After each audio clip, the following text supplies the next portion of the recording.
Nation. This is your Real Red Reaction Show on Lincoln's KFOR. Call the show now at 402-489-1240. Welcome to it. It is Real Red Reaction time, powered by your friends at Slim Chickens. 489-1240. A 68 spot hung on Akron, who still lives up to their nickname, the Zips. They have yet to score, and Nebraska's first shutout since 2009, and a monster total yardage number.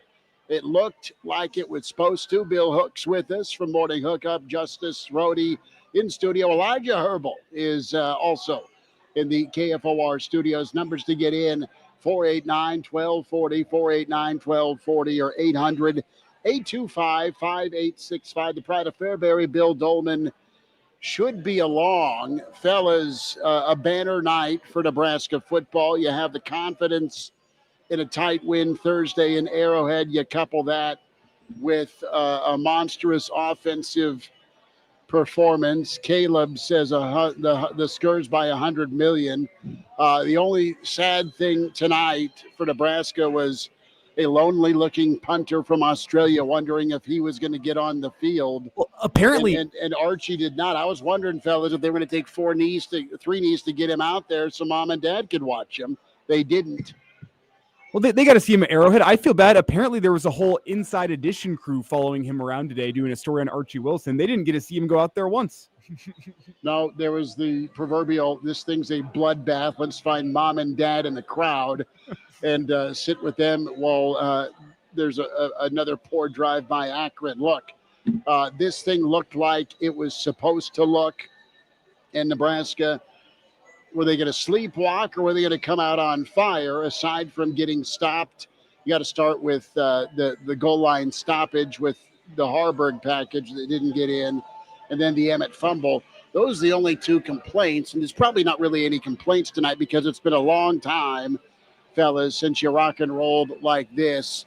Dylan Raiola on fire, completed his first 9 throws. Monster game for him. Latif got in, looked incredible.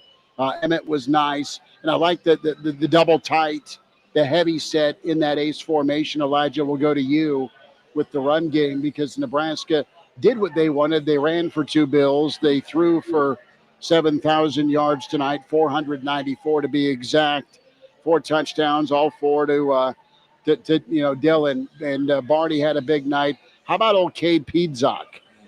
He was getting off the line and doing some nice things. We'll get our comments. Always find us on the stream. Do so with the Average Joe Sports Show and Real Red Reaction. Also on Twitter, AJ Sports Radio and Real Red Reaction. But we'll go around the horn here as Kobe says, Hooksy, didn't know you stayed up this late. Only see you on the morning hookup. Thanks for the shout out, Kobe. Awesome. Thank you, Kobe. I got to tell you, boys, here's the deal. We talked about this. It was all about optics tonight, right? We knew what was going to happen. You heard Mickey Joseph talk about like Grambling and Ohio State. Akron knew what was going to happen tonight. We didn't really care about them. It was the optics. You look at some of those stats. Dylan stretching the field a little bit, over almost 12 yards per attempt there. You got Emmett, almost 10 yards a pop. The optics were there tonight for Nebraska.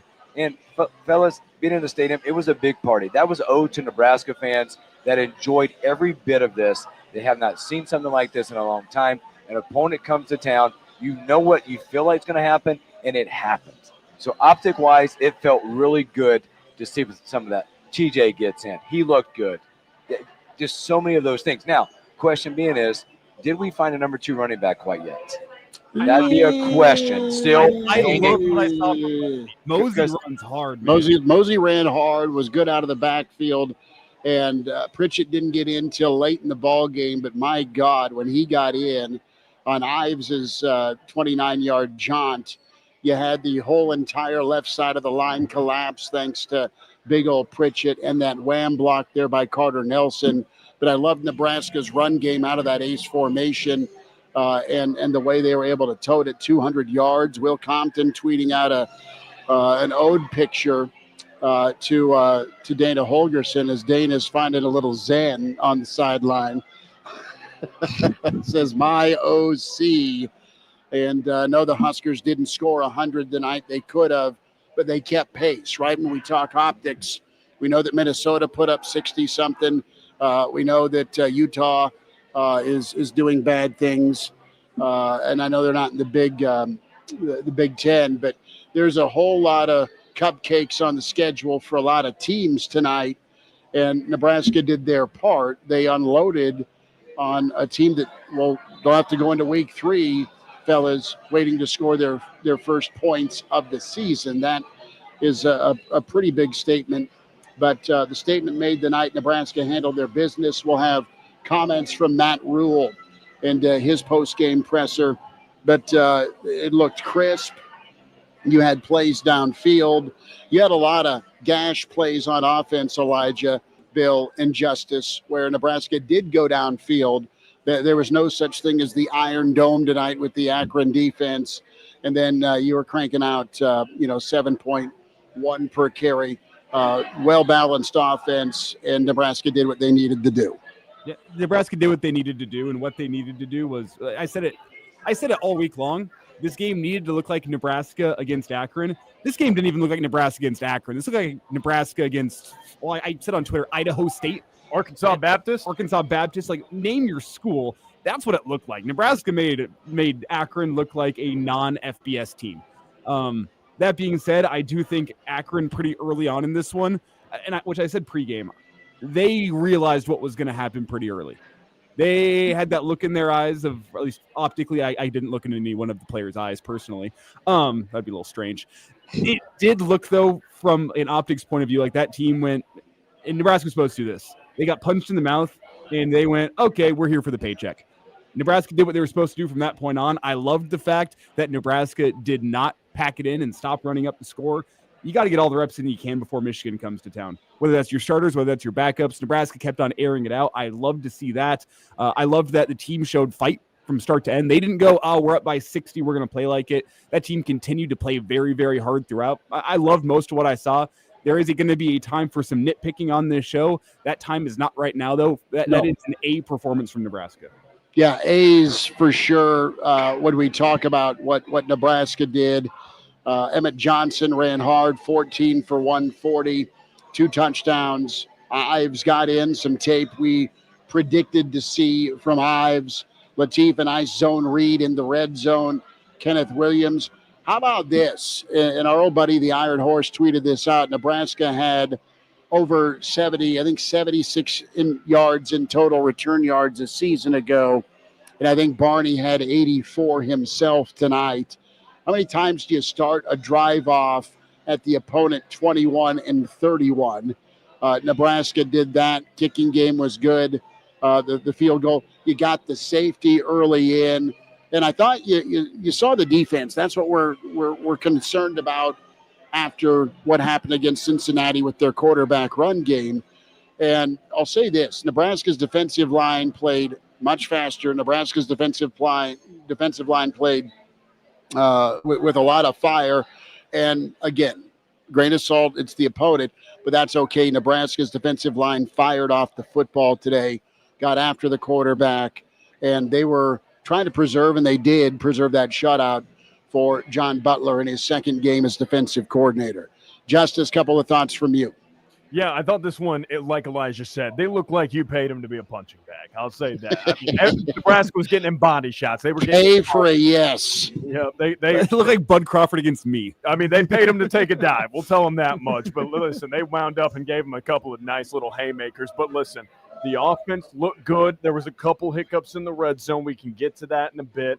You know, there were spots that you need to clean up, but overall the running game looked good. The offensive line finally looked like they controlled the game. They controlled it. They were moving men at will. Dylan looked really comfortable back there. Dana Holgerson, I love the way that he opened up and allowed the receivers to run crossers, get some deeper developing routes, and just let Dylan just sling it over the field and show them what they could do. I thought Quinn Clark looked really nice. How about getting past a couple tackles, staying on your feet and making a play? That's an athlete right there. Ja'Cory Barney over 100 receiving yards. That looked really good.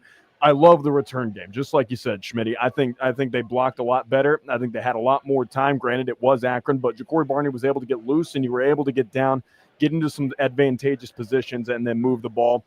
It looked really comfortable. It looked really smooth. And I thought defensively they were flying around. It didn't matter. It was the first, second, third, fourth unit. Everybody was flying around and getting to the ball. And, like you said, Kate Pachak, what a heck of a player. I mean, that kid already is a true freshman. Looks like he could be something.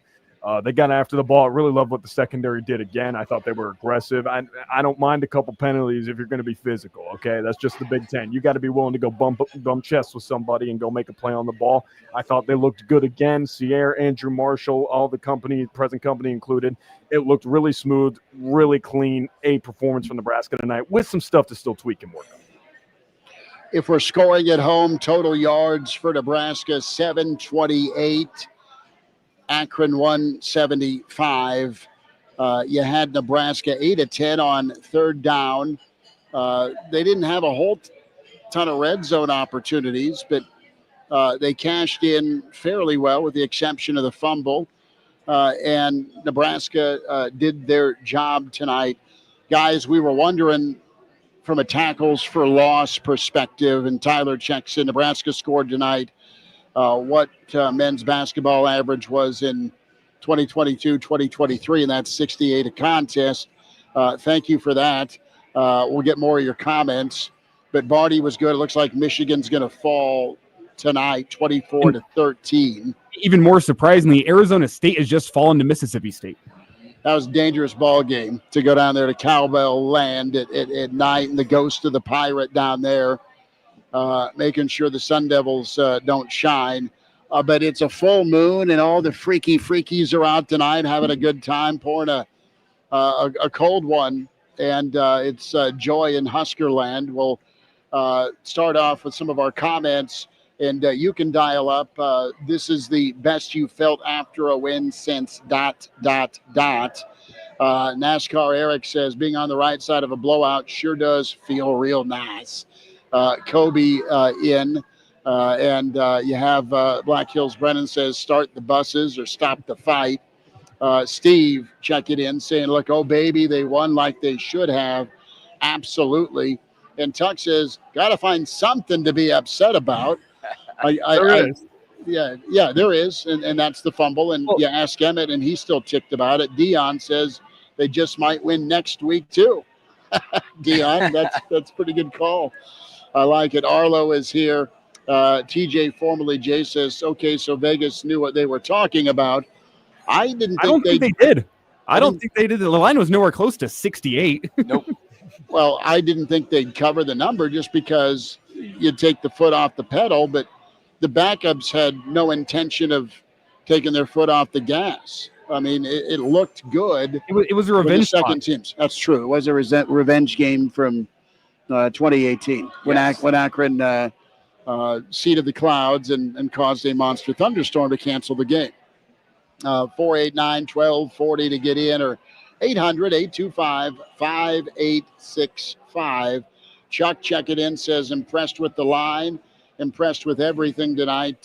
Vic, good to have you in from Denver. Says Nebraska looking like Nebraska should, and more of those. And Duck kind of echoes your comments, Justice, with glad to see Quinn Clark get in. That was a nice pitch and catch from 37. But Nebraska, fellas, they were running wide open all night long, and the ball was where it needed to be. And we talked about the run game and how well that was executed tonight. Nebraska went, it felt like, Elijah, and you're the O-line expert, some max protect here, or at least there was extras kept in where you had some smaller route combinations, maybe 2 or 3 man routes, tight end and 2 wideouts. And you had plenty of time for Dillon to throw the football. Yes, that a little bit of that's Akron, but schematically, Nebraska had some more guys on the line at home to stay and get Dillon to check through his progressions and get it downfield. I'll have to go back and rewatch. That wasn't something that really stood out to me. I do think the offensive line had a fantastic performance, as they should. You could see how Akron's defensive line, they had some fire, some life to them for the first 2-3 drives of the game. But Nebraska's offensive line just beat him down with, as Justice said, to compare it back to boxing, it was body blow after body blow after body blow from that Husker offensive line. And Akron, before halftime, their front seven looked like they were really beat down by that Husker offensive line. Nebraska's offensive line went to work. It was the type of performance you thought you could see from them, but they did. It was 60 minutes, as I think Will Compton has said, of FU football from that Husker offensive line. That's pretty good. Comments. Your ball. Your game ball goes to who tonight? We'll get there. We'll take your comments at 489-1240 or 800-825-5865. Trevor checks in as well, and Big Red Rules has entered the chat as well. Bruce and Spearfish. There we go. Optic Style Points. Welcome back, my old friend. We even saw old Ed talking to Dana on the sideline, and Ed checks in on the chat, so now that's what fans wanted to see. Ed was looking a little cut up. I'm not sure bet. if you guys noticed that. Dana's popping his in, and Ed's showing off the guns. He looked like he'd been in the gym. And I don't know if this is true or not, but someone said on Twitter with the still shot of Dana, reaching into the old bag of stimulants, that right before he did that, there was an adjustment made on national TV. Yeah. Guy being a dude. God, dudes being dudes. Yeah. I don't think it was the pinch and twist method. I do think it was just an adjustment. Yeah.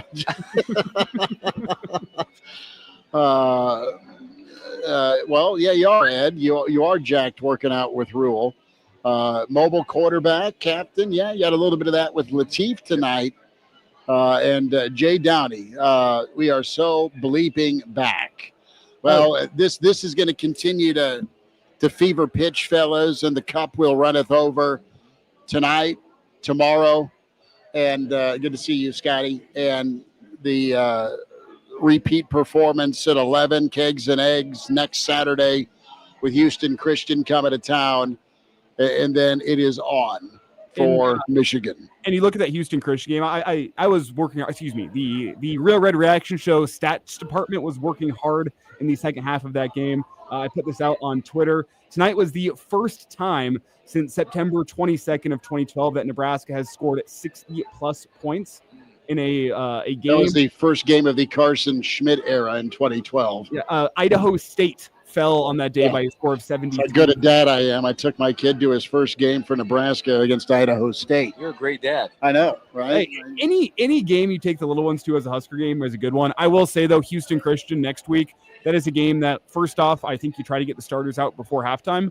Secondly, that is a game where you're looking to put up a 70 burger. It's all about ironing out the kinks, building some confidence before Michigan comes to town. Michigan might be reeling just a little bit following what happened in Oklahoma. They did not take the reins off of Bryce Underwood. I was kind of flipping back and forth, trying to catch as much of that game as possible.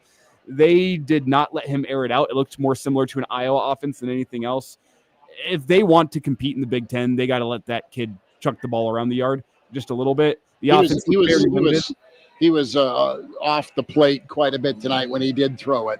Yeah, so it wasn't a banner performance from him. You were trying to build confidence and be hitting on all cylinders by the time Michigan comes down, because that team might be reeling just a little bit. Next week's another great chance to go put up 70-plus. I think we have someone on the phone lines here. Right, Yeah. Who do we have? We got Carson wants to call in about his opinion on the game. All right, Carson, welcome into Real Red Reaction, powered by Slim Chickens, 14th and Pine Lake, 84th at Old Shady. Hit the drive-through. What do you say tonight? Yeah, I was just wondering how your guys' opinions of the running backs, not so much Johnson, but the other running backs, how they performed. It's not more of an opinion, just more of a question for you guys. Hey, Carson, thanks for the phone call, man. I thought Mosey looked pretty good. Ives had, holes the size for trucks to drive through, to go horrible cliche, but it was there for whoever wanted to tote the rock. I mean, I still don't. Nelson, I guess, got, a few carries. When we look at it here, Mackay got 5 for 11 and the touchdown. Ives, early in the game, though, Ives misread a cutback and he kind of got smushed and ran into his own guy. I thought there was a lane there for him to get into the end zone, so didn't need to see that. Connor Booth got a couple of carries. Harburg had the sneak. Right now, am I okay to say Mosey? I mean, is that it's kind of where I'm leaning with Mosey carrying the football and catching the football. So that's something that I think you need to continue to look at. And what I saw from that running back room was I think Mekhi Nelson played well. I think Mosey played well. I think from an eye test point of view, Mosey's got juice. Yes, Like he does. he's got a little bit of it to it whenever he's got the ball in his hands. The contact balance was incredible. He was running hard. I assume that it's going to take him some time to get his feet wet playing at the Power 4 Big Ten level, but that's why you're giving him snaps in a game like this. That's why you gave him snaps last week. I think once he does figure out that adjustment period of playing running back at this level, well, he's got a little bit of juice to him. I liked what I saw from him, and that's nothing against Mekhi Nelson. I'm sure he will get plenty of opportunities again next week, and he in his own right looked good tonight. But, man, Mosey just had a little extra juice to him. He did. Mosey had a little moxie. My only question in that running back room would be is that another guy that can come in and pound the actual rock in between the tackles a little bit like Emmett does and runs hard? Mosey's the guy that looks like he's got to be on the outside in some capacity out that way. Do you have another guy that can get in there and really get in between the tackles and tote the rock? But I agree with you. Mosey had a little moxie out there, and there was a little swag and a little toughness when he was breaking tackles and making some hay outside. But overall, I thought the running backs ran really hard. Actually, I think the entire team, if you look at the entire team, they played fast, they played quick, they played tough. They were a team that walked in with the confidence and said, you're Akron, we're Nebraska, we're favored by 34.5. That's what's going to happen. At the end of the day, they did what they're supposed to do. I'll be brave. I'll say they look like a team that could contend for some serious things. Like they got some aspirations of going to, some serious places, like potentially competing for some hardware in the Big Ten, potentially competing to be one of the 12 teams in an exclusive dance. They look like a team that could go do it tonight. And I get it wasn't the greatest competition, but boy, they play like it. They played like I will say it again, they played how they're supposed to against this opponent, right? Yeah. Against an inferior opponent, they went and took belt to ass. It's as simple as that. Absolutely. And again, I think it was a team also that went out there and played like that, but put on a show for the fans. They're like, you're here. It's a party. It's a night game. Light show's going to happen. Let's go hang a number. Let's keep the fans in their seats for a while because I'm not going to lie to you, halftime was a little tough for the first time having to sit there and try to figure out what your mojo was going to be after halftime. There's a lot of fans sitting there hanging out. What's the second half going to look like? Does Nebraska come out in the second half, which typically a Nebraska team of late comes out flat in the third quarter? They did not. They continued that, that party, that atmosphere. It kept fans in their seats, got the light show done, and bam, there you go. You hang 68 on the team you're supposed to. Now the next test is, and not to look too far ahead here, but I mean, the coaching staff is going to show up to film tomorrow, and they are going to. It's going to act like this was the worst performance Nebraska football's. You've got to. That's what you got to do. You're Tear him down, baby. Can't let him rest on it. You're going to circle that Emmett Johnson fumble inside the 5-yard line. You're going to circle the fact that you couldn't score from the 1-yard line.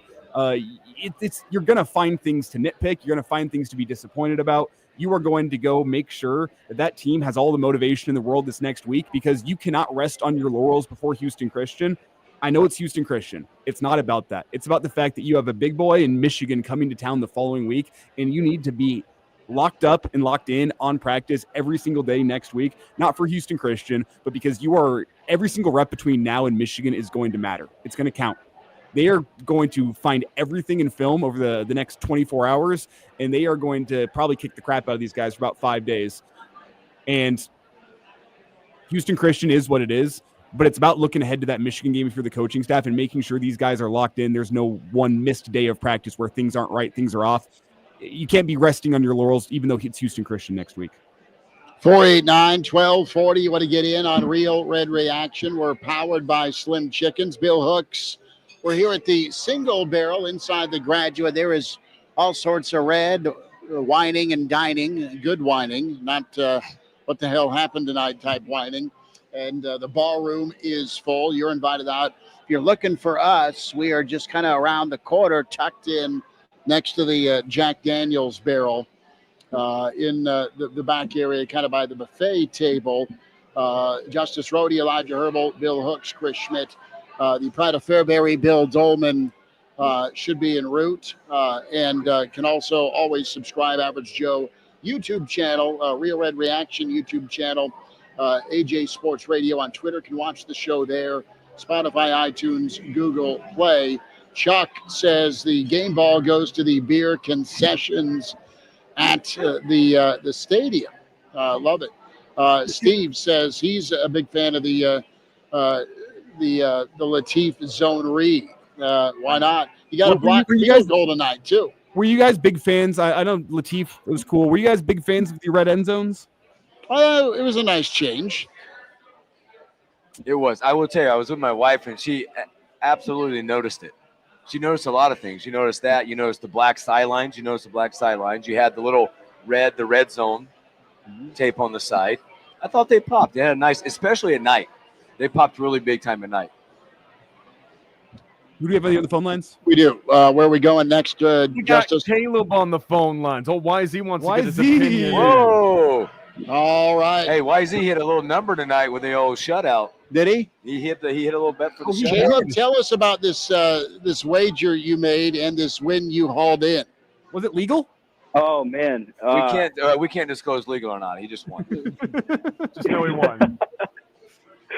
Yeah, I mean, shutout by Nebraska brought home some coins for YZ tonight. And I said on the morning hookup this week that I misspoke, and I meant to say put your foot on their throats, and I actually said that they need to put their throats on them. That's not quite what I meant, but but they did what I asked. They put pedal to the metal. Could have been a spot where they look over a team like Akron, and like you guys keep saying, it's a win. It's a win where you did what you're supposed to do. And it couldn't have been that way. And Hooks, you brought up a good point. The Nebraska teams in the past, they could have came out in the third quarter and been flat, but they didn't. And they came out firing. The wide receivers are getting separation. Offensive line open up holes for the running backs. Still a little bit left to be desired, I think, with the running back room, like you guys said. Mosey's probably taking the hole right now at number 2. Yeah, man, just a great win. But I did drive over to Council Bluffs this morning, place a wager on FanDuel for Nebraska to get the shutout, and they brought it home. So can't ask for much more from the Huskers tonight. A word to the wise, YZ. Take 50% of that coinage and put it towards a nice dinner for the girlfriend, something like that. Take the other 50% for yourself. Yes, I will definitely take that advice, Elijah. Hey, also just tell you bet half of what you won, so just move on from that. Yep. Take that half you bet and put it down on back-to-back shutouts. There you go. Hey, there you go. Let's just get greedy. Caleb, good to hear from you, man. Thanks for the phone call. Yes, let's do it again next week. All right, man. Be good. There he is. Good to hear from Caleb. Hey, speaking of girlfriends, did you guys – Luke Lindenmeyer, a big night for him. Yeah, Mitch Sherman, our dear friend with The Athletic, tweeting out, scores his touchdown tonight, first touchdown of the season, might be in his career.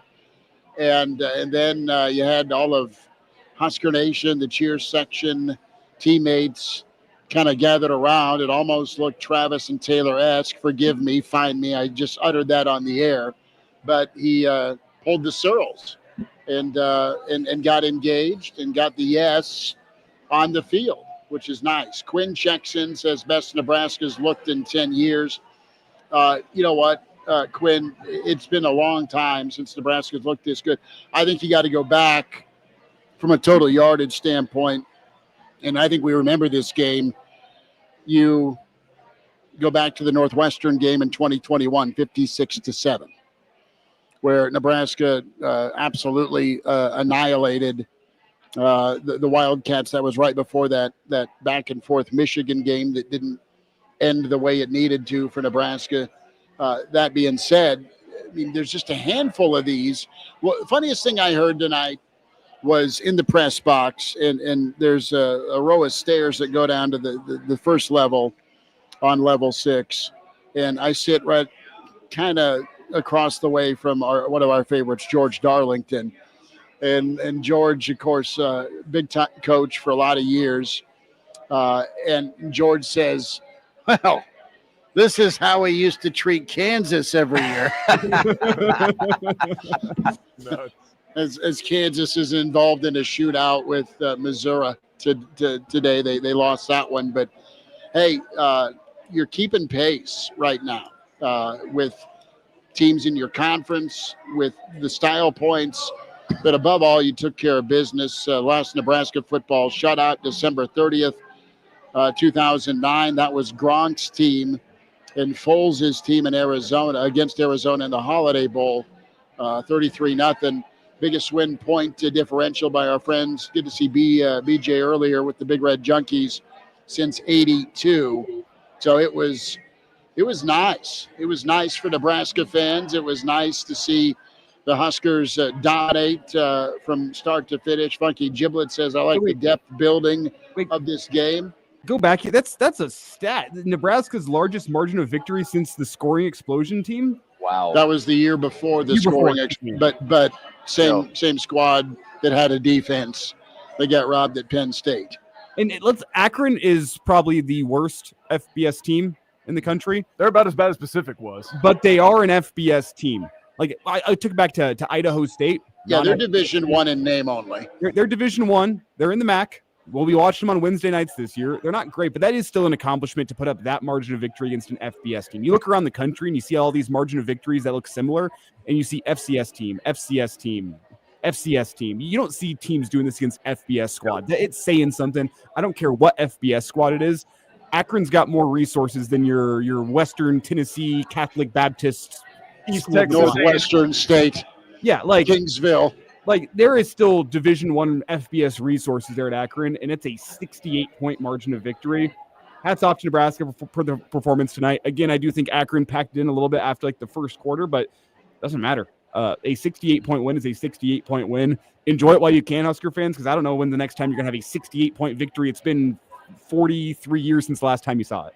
Dan lets us know that since he looked good tonight, 3 touchdowns by Sorsby against Bowling Green, also from the MAC. Justice, who's on the line? We got AZ Husker on the line. Wants to get a couple thoughts. All right, AZ Husker, you got 8:30, my friend, down in the desert. Are you popping one? Yes, sir. We got some Yingling, our friend, brought back from Texas. Ooh, okay. Yeah. Is your friend's name the like Bandit? Yeah, it was a great reference. I was just going to say they ran across state lines and they beat them. You could see. Yeah, that Diablo sandwich, and we pulled a trick on him. AZ Husker, talk to me here. What'd you think tonight? Oh, it was fantastic. I kept texting with my cousin in South Sioux back and forth, and our first reaction though was white cleats. Back to the Riley days. It made us a little nervous at first. Then that first fumble on the white cleats, not the white uniforms like last year in Indiana, but the white cleats. But anyway. Teeing off at 8 tomorrow, so we'll be thinking of you. That'll be good. 8 a.m. tee off. Mine's at 1 p.m. after the Sunday Live Average Joe show. Iowa Russ, I think, is out for blood because his Hawkeyes got beat today, and he was practicing this afternoon. So I'll owe Russ a kidney, but that'll be okay. It's golf. But no, Nebraska was dominant. Offense hitting on all cylinders. Young and old offensive line, AZ Huskers doing their thing, weren't they? Yes, they were. And Iowa State did a little revenge for us by beating Iowa by a field goal. It was good. It was good. Hit it far and straight tomorrow, AZ Husker. Thank you for listening to us and streaming us, bud. Yes, sir. All right. Good night, guys. Bye. There he is. Awesome. Checking in from the desert. Love it, love it, love it. Let's take a quick time out. We'll get more of your comments, more of your phone calls. We're down here hanging out. Single barrel inside the Graduate 9th and P. Home away from home, as always, this football season. And Real Red Reaction powered by the great folks at Slim Chickens, 14th and Pine Lake, 84th and Old Shady. It is, well, how about a drive-through? I mean, you guys got to have some wings, some desserts. Yeah, absolutely. Let's go. Some fresh salads. Maybe a good old crispy chicken sandwich that tastes incredible. No, it's Victory Milkshake kind of night. That's what it is. Victory Milkshake is fried pickles. Hooks, you know what I'm talking about. Oh, there we go. Baby. That is pretty good. So you have Gamedog checking in here with Latif's performance. Mobile quarterback adds a completely new dimension on the offense. TJ, not a big kid, but live arm, and it's a nice find for Nebraska. We've been high on Latif with just kind of his pedigree there. That's good call there, Big Red Junkies on Pritchett. When he was in, he looked really, really good. More like comments from you? One more time. He looked like he played at Bama. The good Bama. We'll take a timeout. More from you, more from us. Huskers roll tonight, 68-0 over Akron. And you're listening to Real Red Reaction on KFOR, KFORnow.com.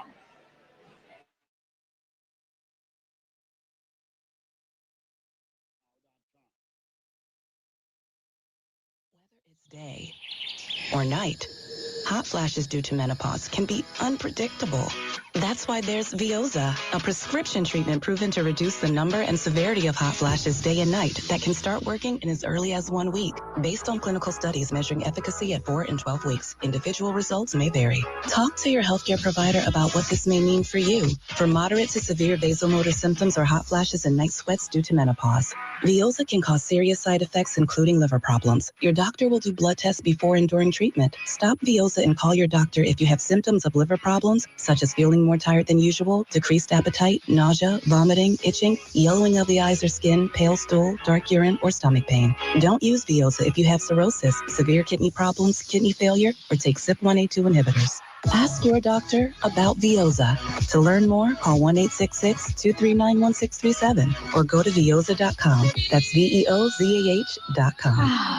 Cashback is not available on gas in New Jersey and Wisconsin. $5,000. That's the average amount of money people in the U.S. are now spending on gas in a year. $5,000. That's crazy. If you drive, you have to download Upside, the free app that gives you cash back every time you get gas. That's right. You can earn real cash back with Upside just by buying the gas you're already buying. You can literally start earning cash back today. I use Upside every time I fill up, and I've already made around $300. You're putting gas in your car anyway. Why not get real cash back? If you like free money, download Upside. I'm saving the cash I earn from using Upside to help pay for a vacation later this year. Download the free Upside app now to earn cash back every time you buy gas. Use promo code PARTY5 to get up to a $5 bonus on your first tank. You can cash out anytime right to your bank, PayPal, or a gift card for Amazon and other brands. Just download the free Upside app and use promo code PARTY5 to get up to a $5 bonus on your first tank. That's code PARTY5 to get up to a $5 bonus on your first tank.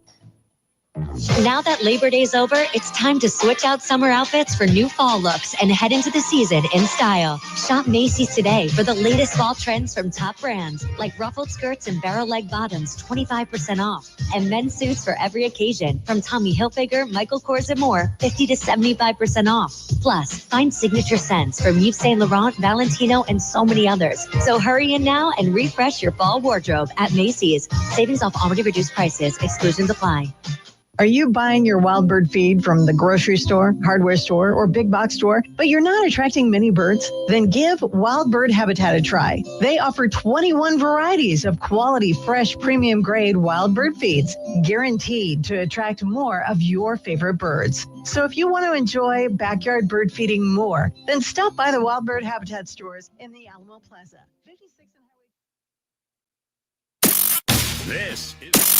This is the Real Red Reaction Show. Phones are open now, 402-489-1240. Back here at the single barrel Real Red Reaction, powered by Slim Chickens, 14th and Pine Lake, 84th at Old Cheney. No time like right now to hit the drive-through. Justice Rhody, Elijah Herbel in studio, Bill Hooks, Chris Schmidt, as Nebraska emphatic tonight, 68-0, 2-0 on the year. More of your comments in the stream on YouTube, The Average Joe Sports Show, or Real Red Reaction, either YouTube channel, Twitter, AJ Sports Radio, to find us. And, of course, KFOR, KFORnow.com. Nebraska's 494, passing the second highest total in school history, right behind the old Joe Gans, Bill Callahan, stick it to Bill Snyder ball game in 07. Remember that? Something fierce. How about old Eck on the sideline? Gamedog says Eck is good as advertised. Eck was all fired up with the field goal block by Van Poppel and went up and did the old backside slappage to his head coach. Rhule kind of stopped and turned. So Bill Hooks during the commercial break apparently says Elijah Herbel has a crystal ball. Elijah, do you not remember? You said 69-0. I did. I did say 69-0 on the air. I was 1 point away on the morning hookup with my half-serious prediction. It wasn't serious at the time, but now looking back, I think I was being serious. A higher power was calling down to me during that show on Friday morning and put that score into my head. So I was extremely close. I think I win the prediction battle in the morning hookup this week. You did. I wrote it down, so it's official. Boom. That works well. 489-1240 or 800-825-5865. What'd you like most? The points, the win, the offense, the defense, or all of the above? Put that back up if you want. The comment from Bruce and Spearfish. Does Akron save some of the game money and take the bus home? When I showed up here, both the buses are still here for Akron. So, well, they Coach might be in the line at Barry's. It was so long around the corner. They might have just jumped in. Coach Morehead may be telling them to run some stadium stairs. It might be like that one scene in Casino downstairs at the Graduate. Yeah. Breaking kneecaps. Wow. Gamedog says Akron got paid 2 times for one game. Well, 1.5. That's fair. Yeah, the old. I know we got rained out the first time, but you want to come back? Y'all want to come back? And Akron, I don't know, man. You got to find someone to fight, right? Anybody see Army put a nail in K-State season? Yeah, don't go lose in Ireland and expect to have a good season. UCLA may need to have a stern talking to as well, as they got rock and rolled. That game still bothers me. Let's talk a little bit here. Josh checks in. One complaint of the day as it exceeded expectations. Why does number 33 play over Shavers? I think it's MWT he's talking about. Yeah. No, I think, fellas, there's still some active button pushing going on with this staff, rightfully so, with members of the roster. There's guys that you think should start. There's guys that have black shirts. There's some guys that don't have black shirts. There's some guys that have single digits. There's still some tweaking and fine tuning that's going on with the best 11 on the field, your best defensive line. We saw Lenhart, Elijah, with that left hand cast kind of on his forearm and his thumb. He played a good ball game tonight. Pedzok, though, is the dude that impressed me. Keona, and you had some good hurries by Waneri as well. And Judy. I mean, Judy's body language was really good tonight with his teammates, as he was a little more active tonight against Akron, staying in the mix of things. I mean, the standout performer along the defensive line was Petchuk, though, right? Yeah. His ferocity, he was aggressive. He was attacking the mesh point on those zone reads. Loved what I saw from him. He was fantastic. He was like the guy I circle as the standout performer on a defensive line that I think as a group looked like they played motivated, looked like they've been hearing some of the things that were said about them. Those guys look pretty fired up. Petchuk just stood out. Justice, who's with us? We got Gamedog on the phone lines. Oh, my dear Lord. The one and only Gamedog. Good to have you in, man. Thanks for calling. Welcome in to Real Red Reaction. What do you say? Chris, my brother, Elijah, Justice, what's up, fellas? Good to hear from you, Gamedog. Good to have you, man. Hey, good to hear from you guys, man. Hey, listen, I don't got a whole lot to say here, man. 68-0. So I'll just leave you all with this, okay? When it comes to the sports talk radio game, my man Chris Schmidt, my man Justice, my man Elijah, you guys are all badder than John Jones and his several of my sugar mamas will attest to under oath. My freak game makes blush, puffy combs, and y'all better believe I'm bigger than John Holmes. I'll see y'all in the chat. Dorks! Gamedog, that is the first John Holmes reference in the history of KFOR radio. Wow. Wow. God love you, partner. That was incredible. Absolutely incredible. He just cut a Chael Sonnen promo on us. I can't believe this. Uh-huh. We actually got the baddest man in Westland, Oregon on the phone lines. Guys, I do have a really good stat to pull up. Credit to Husker Wave on Twitter for this one. Through 2 games, Iowa quarterback Mark Gronowski has 127 passing yards. Oh, God. How many? 127 passing yards. In under one half of his college career, TJ Lateef has 128 passing yards. Nice. Wow. That's wow. I love it. Well played, Funky Giblets. Rack him. Wow. That's pretty good. That's pretty good. Moose spent an extra $1 million on booze. Let's leave the Moose out of this. We love coming up. I put the comment up. we love the Moose. I love the Moose anyway. Skylar, second thought, more Gamedog every night. Hell yes. That's pretty good. That's pretty good. Captain says, you don't know how much this guy is my brother. Steven asked the question. Justice, just a simple yes or no. Do not Google on the work computer. I'm going to say no to that one. Okay, that's a good answer. As soon as you said do not Google, it makes me think is it somebody in the adult industry? Evan Fournier? Once upon a time. Nope, it's okay. There's a reason I don't know who it is. Yeah, that's a great answer. There's a reason. Back to football. Scott says TJ looked good. Let's talk about Lateef. All right, we know Dylan was on it and locked in. His wideouts were getting great separation, but Lateef's mobility that was mentioned in the stream a little bit earlier, 489-1240 to get in here on Real Red Reaction. Is something to look forward to when it's time. And the poise, and again, you had the old spread covered when you got into the football game. Bottom line, though, is you went after a kid in Lateef that was a top 12, top 10 national recruit. Glenn Thomas saw him. Glenn Thomas had other area quarterbacks he could have gone after. Glenn Thomas says, I like what TJ Lateef is.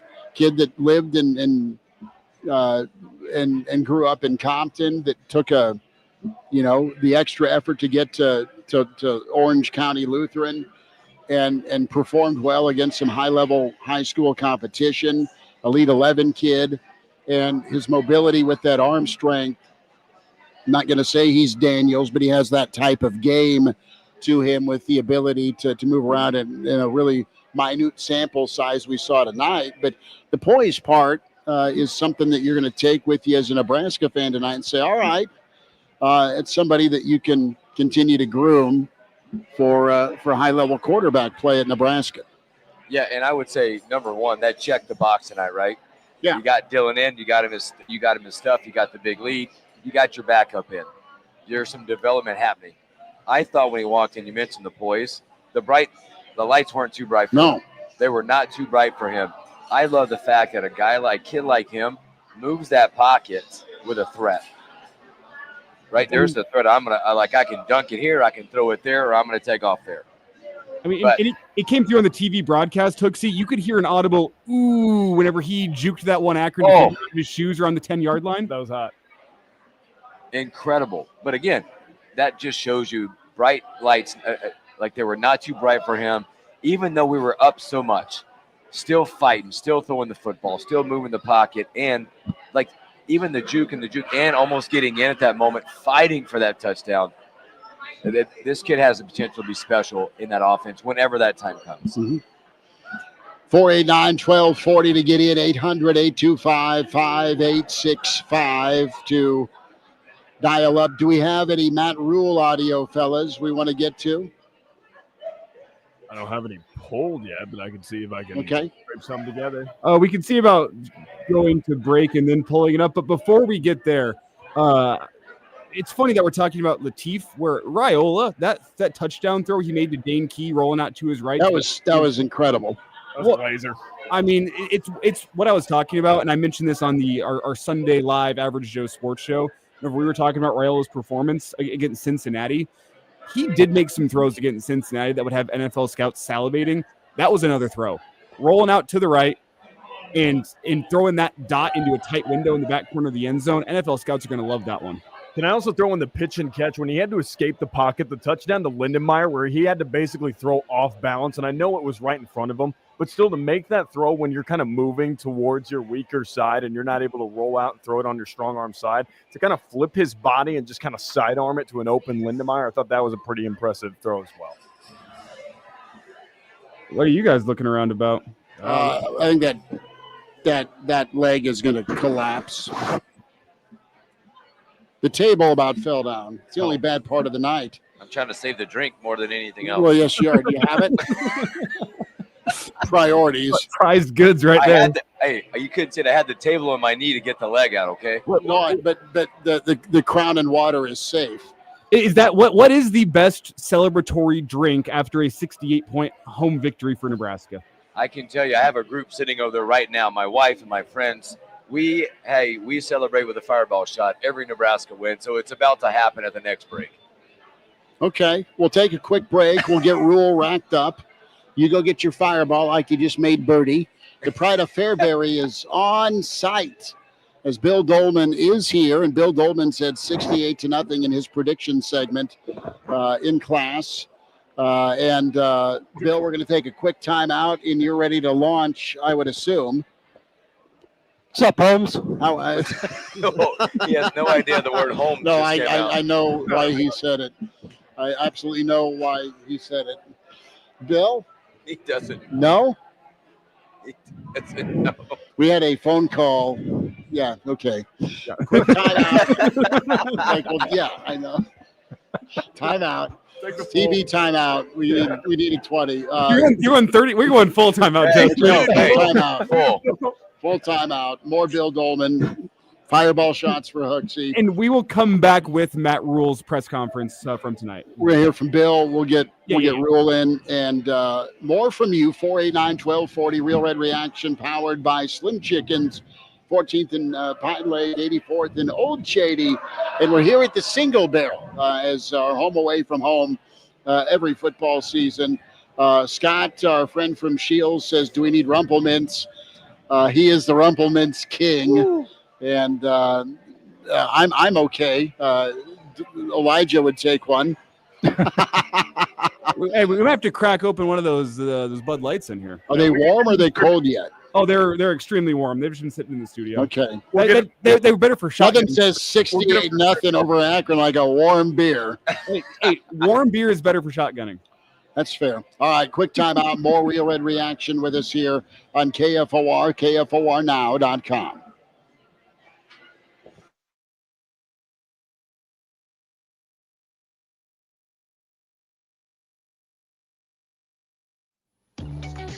Are you ready for a new opportunity? Check out Sandhills Global. Join a dynamic team where your skills are valued and your career can soar. Ready for a new opportunity? We offer full-time positions with a 4.5-day work week, competitive pay, excellent benefits, and a positive work environment. Full-time From IT and marketing to sales and finance, we're looking for talented individuals just like you. Apply today at sandhills.jobs and take the first step towards an exciting future. Talent at sandhills.jobs. Don't wait. Apply now and take the first step. We're definitely going to be late to the concert. I feel like we should be there by now. I'm just taking a little detour. I got to fill up my gas tank, and I know this place a couple towns over where the gas is cheaper. Are you serious? We're going to be late for the concert because you're driving out of the way for cheaper gas? Just use Upside. What's Upside? Upside is the free cashback app that gets you real cash back for every gallon of gas you buy. Wait, I can get cash back just for buying the gas I need anyway? Yes, I use it all the time, and I've made around $200. Now pull over so you can download the Upside app before we miss the concert. Download the free Upside app now to earn cash back every time you buy gas. Use promo code SAFE25 to get an extra 25 cents per gallon on your first tank. You can cash out anytime, right to your bank, PayPal, or as a gift card for Amazon and other brands. Just download the free Upside app and use promo code SAFE25 for a 25 cents per gallon bonus on your first tank.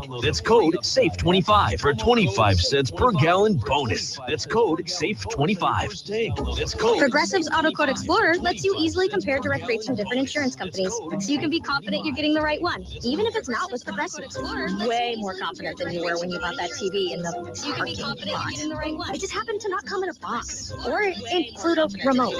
And when you finally managed to turn it on, all it displayed was the menu of grumpy tacos. So use Progressive's Auto Quote Explorer and be confident you're getting insurance that's right for you. Progressive Casualty Insurance Company and affiliates, not available in all states or situations. Prices vary based on how you buy. Explorer, and now that Labor Day's over, it's time to switch out summer outfits for new fall looks and head into the season in style.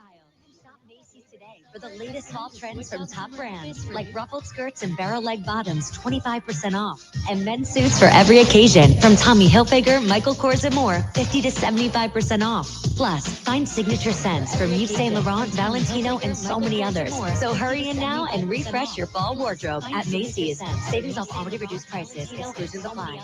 So hurry. David was in big trouble with the IRS. At first, I didn't owe that much, but after this year, it was out of control. Then David called Get a Tax Lawyer. Right away, they were like, oh yeah, looks like you're qualified to say it.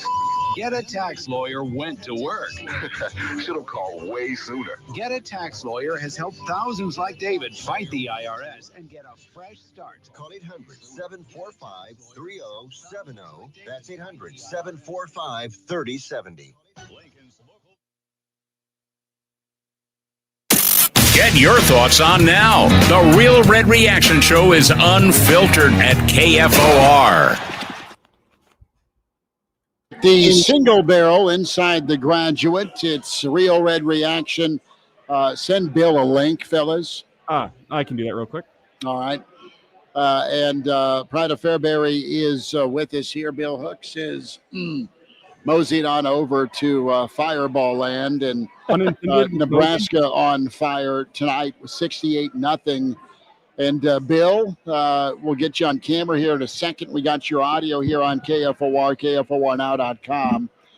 And what's impressive is not only the score, but we kind of started off with the optics of how it needed to look. It looked like it was supposed to look for Nebraska in dominating fashion. Offense, defense, special teams, Nebraska in control and doing what they needed to do offensively.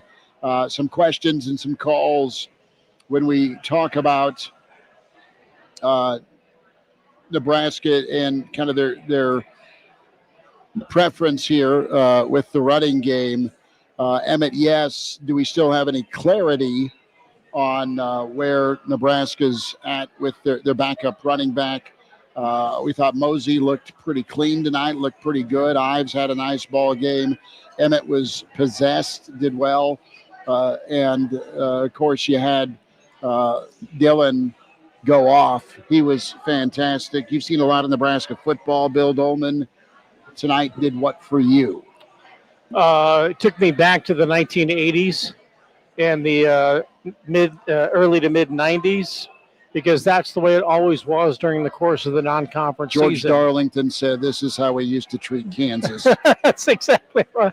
Yeah, you'd play a Utah State, you would play a New Mexico State, you would play any other directional hyphenated institution in the non-conference season, and you'd win a game like this. And it was just kind of a given. I think I can remember a game that Nebraska beat New Mexico State 68-0 on a sun-soaked Saturday afternoon in the capital city, and Nebraska goes for 700, 800 yards in total offense.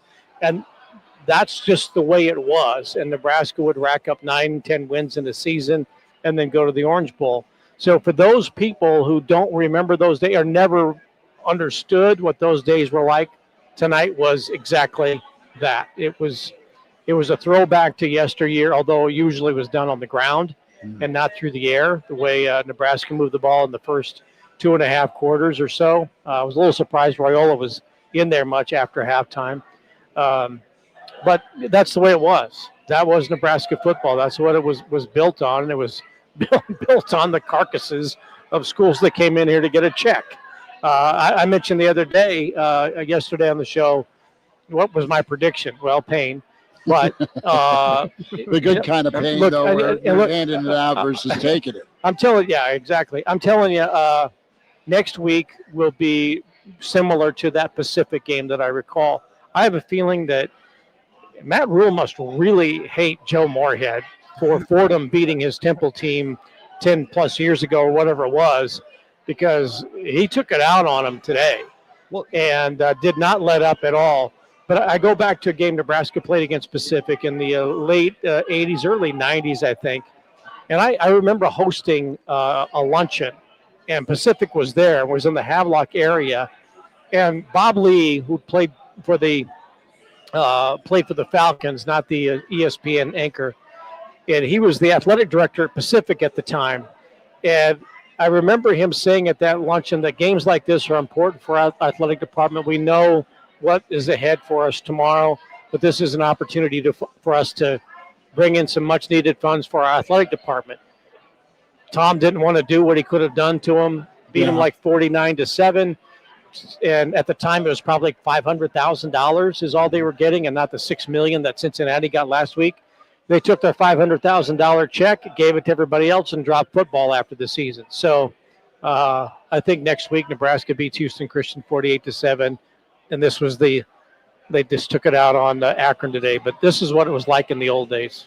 So you have the one-score win in Arrowhead with Husker Nation traveling down. You win a tight one. Cincinnati looks better tonight. You roll Akron, where everyone's got the feels in a great way. You follow tonight up with another dominating performance, and then you have this build-up, this anticipation as ranked Michigan comes to town. I think they'll still be ranked after what happened in Norman tonight, where they fought hard but didn't have enough at quarterback with a freshman. I'm not sure they will be ranked, but I think tonight was an eye-opener for Michigan. Am I going to say anything about tonight's game? What is there to say about tonight's game? It was an ass-kicking. It should have been. It was. I said Matt Rhule seems to be pissed off about his Temple loss to Fordham 10 years ago, and they took it out on him. Rhule was great. He should have been great. I sent Schmidt a text during the game, and I said, Nebraska's better than Akron. And there you go. And they should have been. Water is wet. The sun is bright. They did what they should have done. Now, they have not had a lot of games like that where they should have done it, but they did. It was problematic that you couldn't score from the 5 twice in the first quarter. It should have been 21-0 instead of 12-0. But Emmett Johnson looked good. But look, Akron was completely overmatched, way overmatched. And Nebraska showed no mercy. Good on him. Rhule was efficient. He found 12 different receivers, I think. TJ Lateef is a better running quarterback than Dylan Rhule. He's more than a serviceable backup. I think he's very athletic. Emmett Johnson looked good. Dane Key looked good. Isaiah Mosey looked good. Luke Lindenmeyer is... Cade Pedzock, number 93. Pedzock was, great. Willis McGahee had a couple of nice plays. Everybody got involved. Nebraska did exactly what it should have done. If we were talking about a 28-0 win tonight, as opposed to 68-0 win tonight, we would be on the air all night lamenting what the hell went wrong in that win. Guys, as we enter the 11 o'clock hour here, quick reminder, you're listening to the Real Red Reaction Show on KFOR, FM 101.5, 1240 AM, or online, KFORnow.com, or many of the ways that you can stream the show online and on YouTube. KFOR Lincoln. We do have a phone call to get to, Justice. Who's on the line? Justice, thanks for that, buddy. Who do we got? This is a mouthful. It's I Am the 13 is online. He's an affiliate of Hooksy is all he said. Okay. Hey, welcome in to Real Red Reaction. Go for it. Thanks for calling. Thank you, gentlemen. I would just like to let everybody in Husker Nation know that the curse is officially broken. Nebraska has won 68-0 like the years of the 90s. Frank has walked back through the tunnel, and a thunderstorm did not save Akron. So we know that the is back. We also know that Bill Hooks loves his wife. Willie J loves slinging beer. Elijah loves shotgunning warm beer. I love winning 68-0, but I think I love even more that Iowa lost by a field goal earlier today. Now, the only question that we don't know or have the answer to is, has anybody checked on Jabba tonight? Have a great night, everybody. Wow. On that note. Oh, yeah. Here we go. Are you guys really going to do this in celebratory fashion? This would be the first one for Justice. Justice's first beer. On that note, Justice.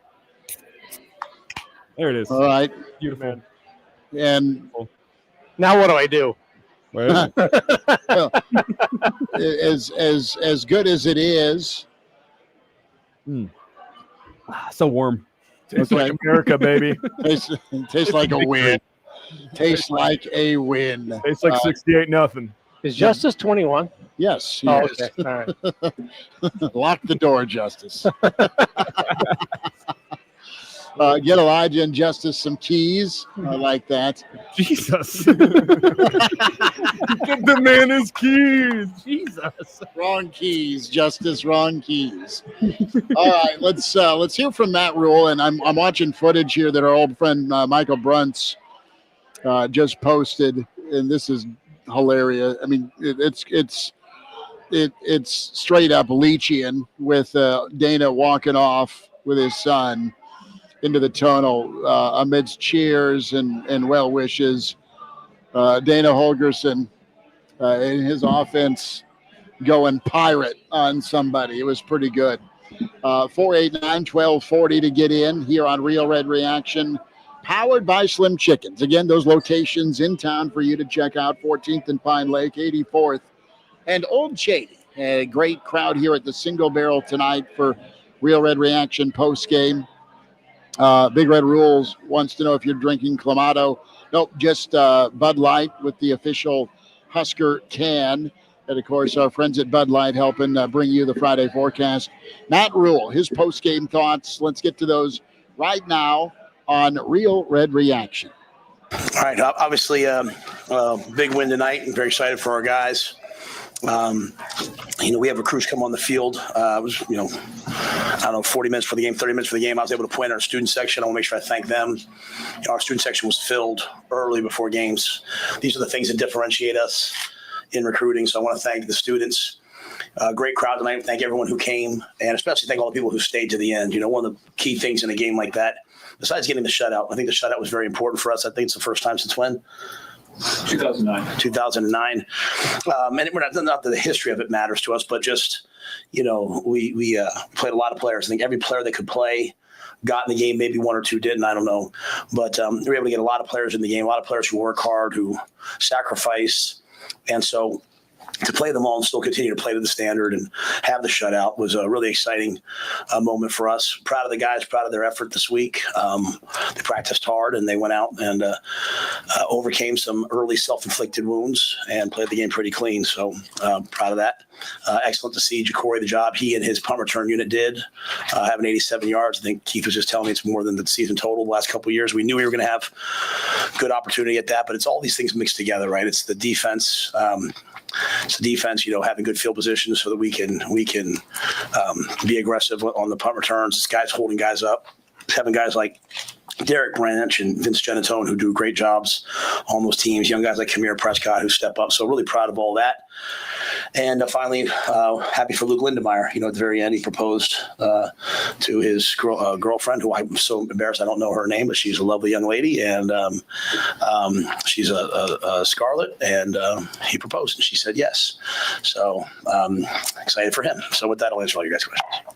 I know there's probably things you can look on the film and quibble about, but was that about as complete a performance as you've had since you've been here, and how gratifying is it to have it after a week where you wanted to fix some things? Yeah, I mean, I thought we played pretty well last week. Really, it's most of the, it wasn't good enough. I mean, it wasn't. I'm always going to look for better. I'm going to say, this is not good enough, but it's still. We were a pretty good football team last week. I think I'll watch the tape and just, I'll just try to do the same thing I did last week. Just look at the things that were good, look at the things that were bad. Obviously, first and goal inside the 5 and to not get it in is not good enough. To fumble the ball on the goal line is not good enough. But at the same time, we also came back with sort of a what's next attitude. I hated the fact that they were able to drive the ball before the half and have a chance at a field goal. I hated the fact they were able to drive the ball and start the second half. But credit to our guys. They came off and they blocked it. I love the intensity of our guys on the sideline, the Bufords demanding that we block it. So I'm sure there's going to be lots and lots and lots of things. And we're not here to comment on the overall. We're here to just keep fixing all the things that we see, and different things will come up. So, but I think a lot of, in general, all three sides put it together.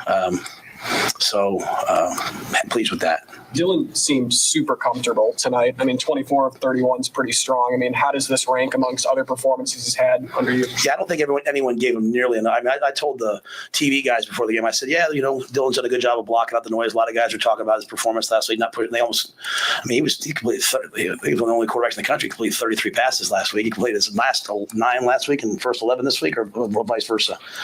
Last 11 last week and first 9 this week. I think he was superb last week.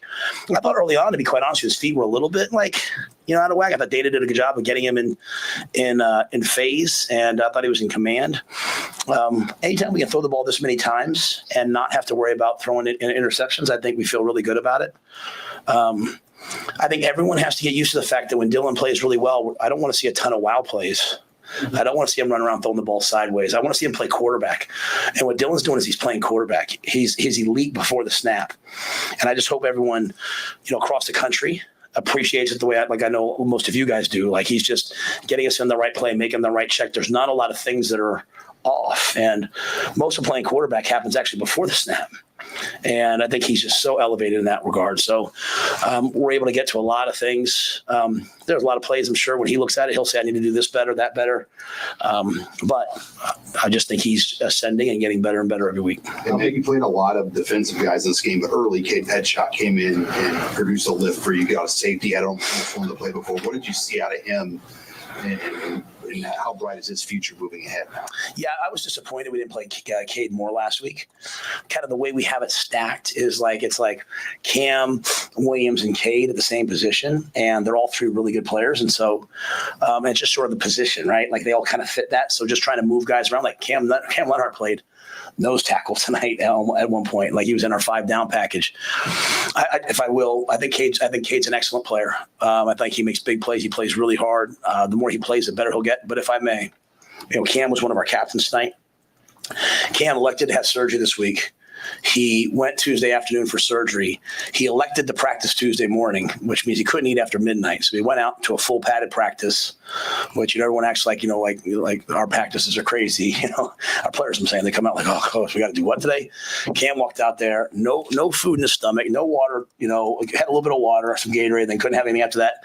He practiced, had surgery, and practiced the next day.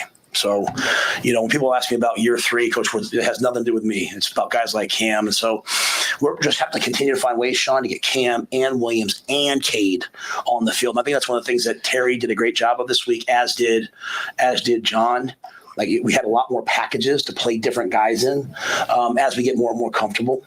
And I think that's excellent. We had a lot more packages where Donnie went in and we played with 3 corners.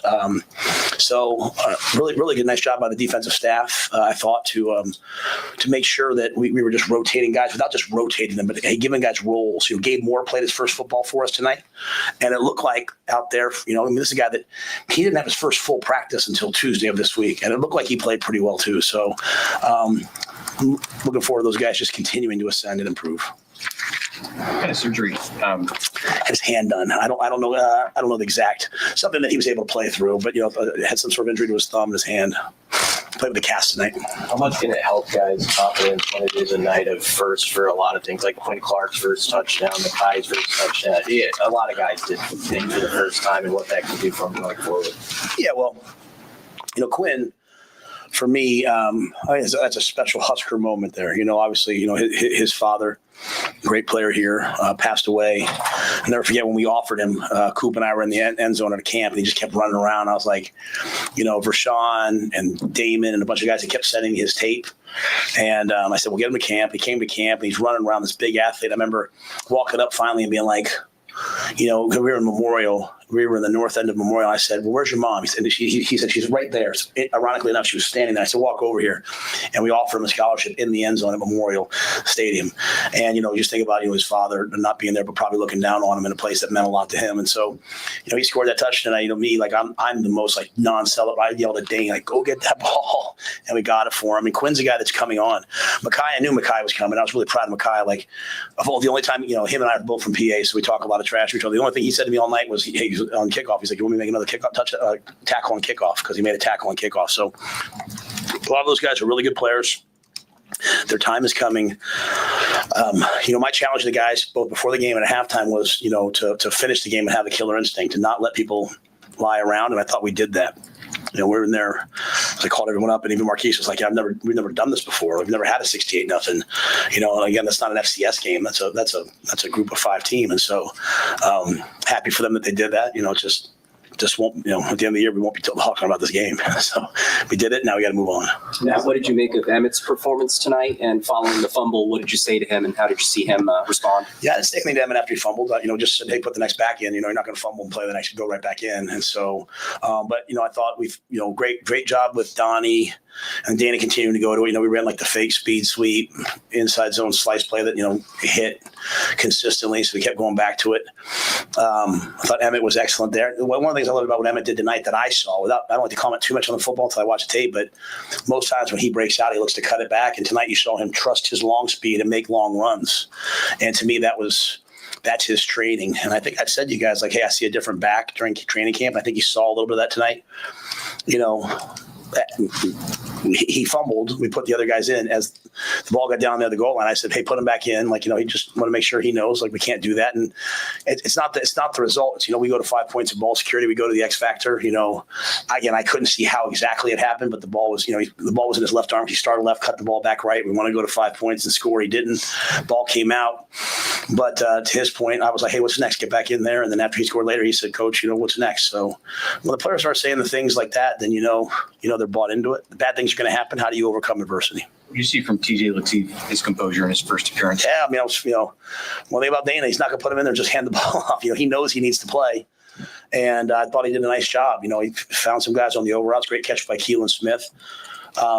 We've never truly seen him live. So the one run he had, I knew he could run, but he ran. That was a dynamic play. Did a nice job pulling the ball again later, which those are designed quarterback reads. That's a read if you need to. And it was great to see him do that. So I think I said a couple times, he's not someone who gets too overwhelmed by the moment. He's kind of excited to go back in there. We started challenging him 2 weeks ago.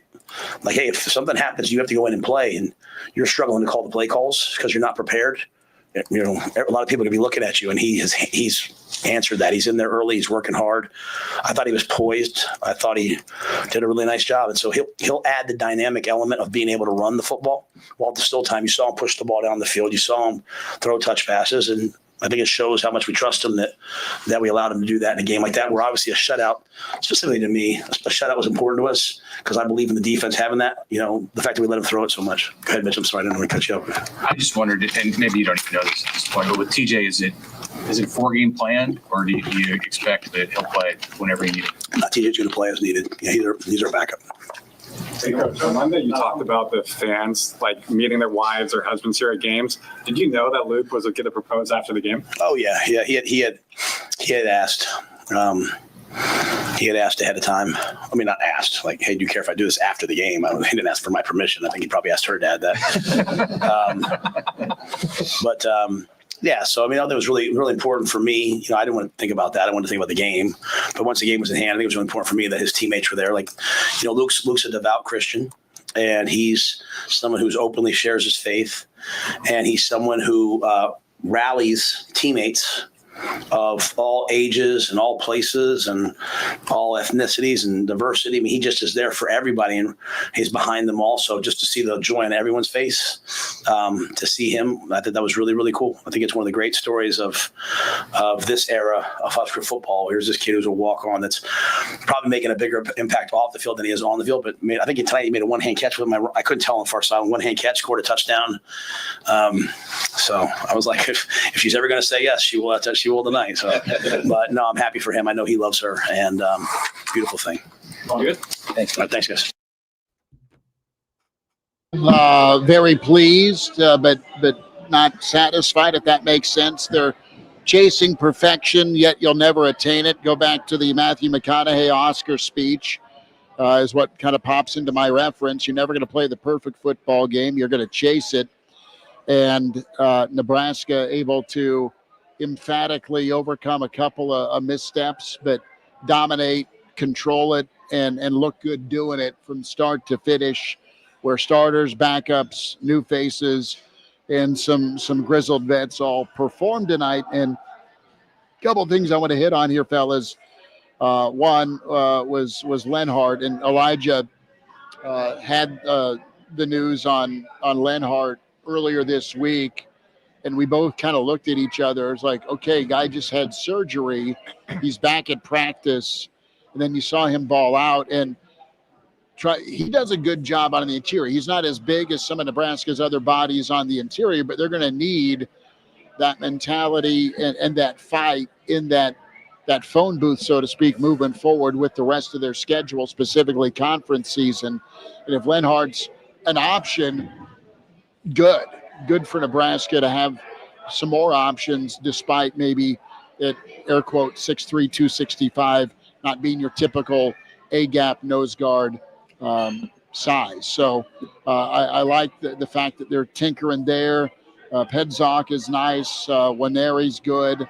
McCullough was good tonight. And, Nebraska's defensive line, in my humble opinion, took a step forward tonight. They looked better off the ball. Yes, opponent, but more so that fire lit underneath guys to have a better performance than they showed in Kansas City, specifically with the run game. Yes, Akron combined for 100 yards, but Nebraska did the 9 TFL thing, and I thought that was an over-under we set appropriately before the kickoff. So Nebraska did good work getting into the backfield, also with hurries and harassment, and a couple of sacks tonight.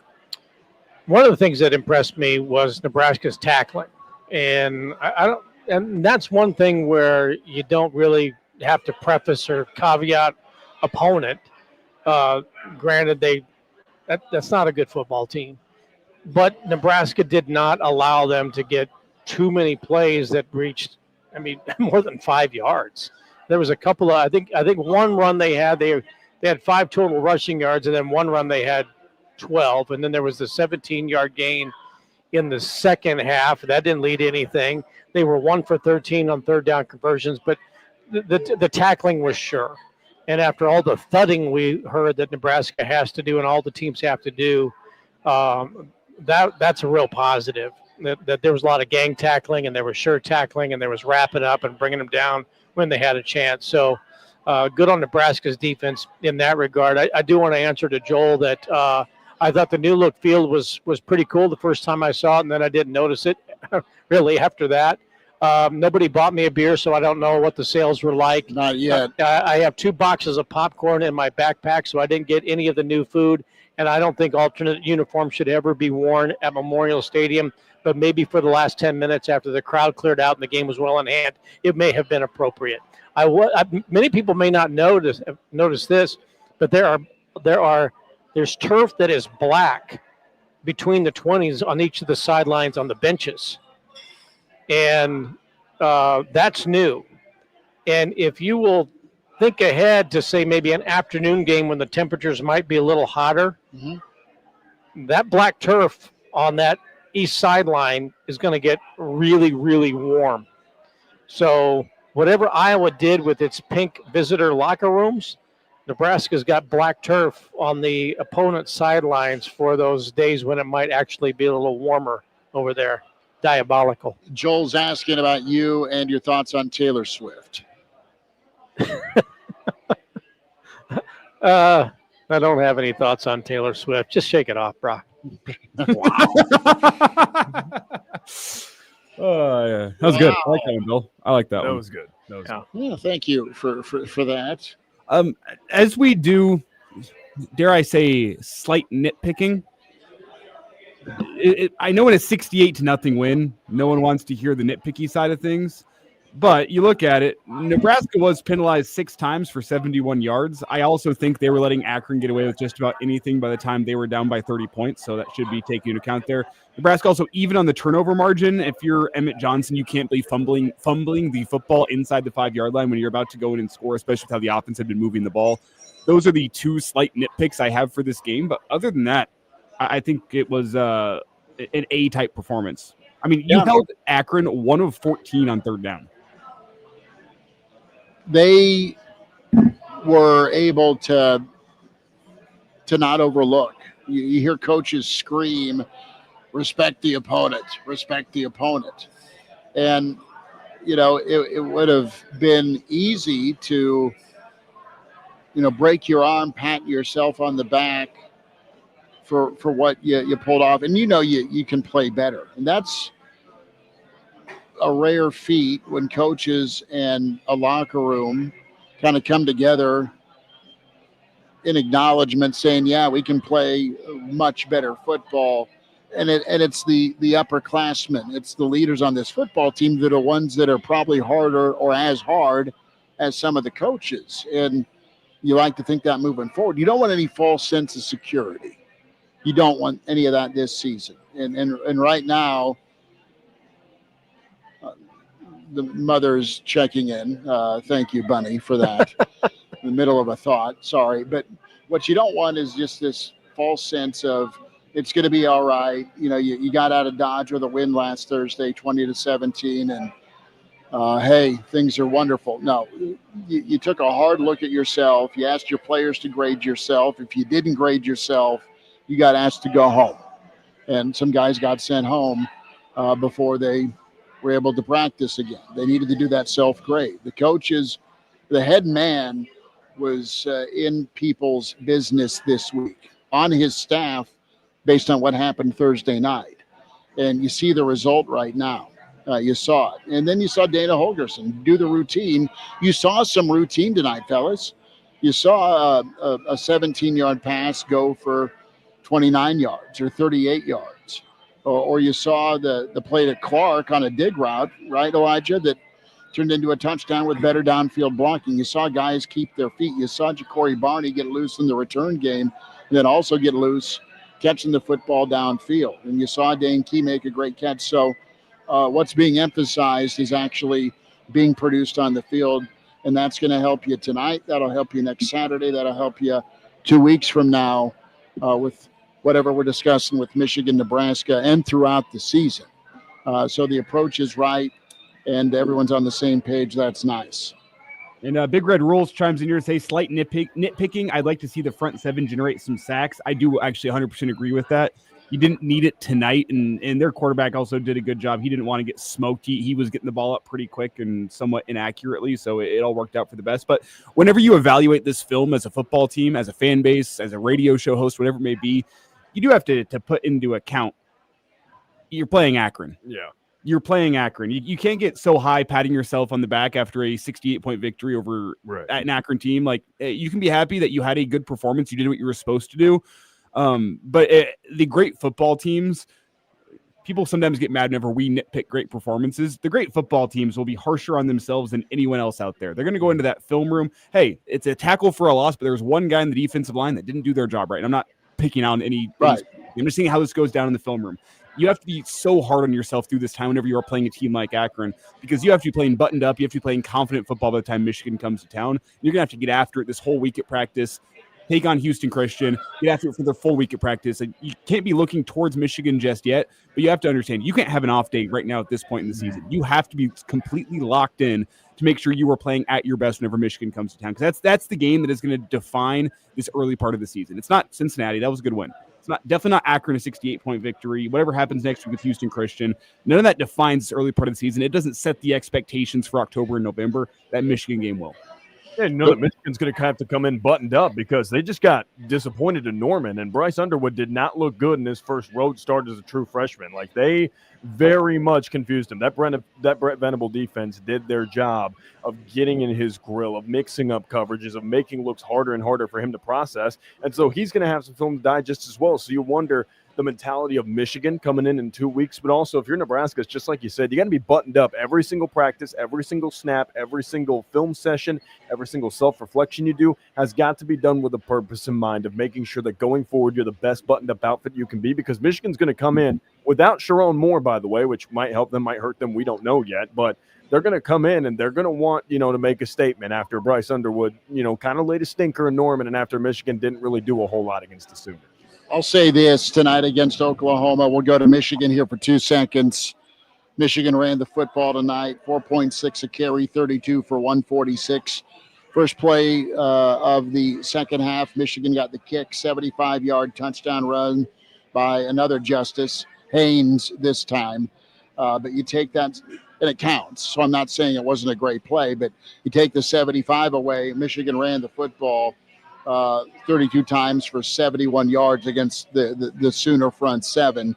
Bryce Underwood, 9 of 24 for 142, no interceptions, 5.9 an attempt. Does Nebraska have a defense that can keep a lid on McCulley, 3 catches for 91 yards, keep the Marshall-Haynes duo in check? We don't know. We know what we saw against Cincinnati. We know, to your point, Elijah, they put in a ton of work this week to self-evaluate and go play to what standard they think they need to be at. They're still trying to reach that standard, but it was a good first step. We got another game to evaluate next Saturday, early bird special, and then you go put your best foot forward here around 2:30, 2 weeks, and the 20th of September, where you can put a pelt on the wall. You just don't know, but you like what you see tonight. It's a good response. Great response. Justin, how much time do you have on the clock here for the on the air side? 45 and rolling. 45 seconds and rolling. And then are we digitized or what's this? Yes. Oh, okay. Yeah. All right. So that's a great reminder that though we are wrapping up the on-the-air coverage of the Real Red Reaction Show, you can find us for a little bit of overtime. I'm not sure how late we'll go, but you can find us, either search up the Real Red Reaction Show on YouTube or search up the Average Joe Sports Show on YouTube. That's where you can stream us live and see our lovely faces as we continue here into the late night after a 68-0 victory. Chuck nails it. Nebraska came out healthy. That was a must-do tonight. We'll sign off here over the air on KFOR, KFORnow.com. Thank you much for tuning in. Follow us over on YouTube with the Average Joe Sports Show, or find and watch on Twitter, AJ Sports Radio. Don't forget more reaction tomorrow at Sunday. 10:30 a.m.-ish on YouTube and wherever else you can get your pots. There we go. There you go. Be quiet and choke that out. And we'll talk to you next time on KFOR.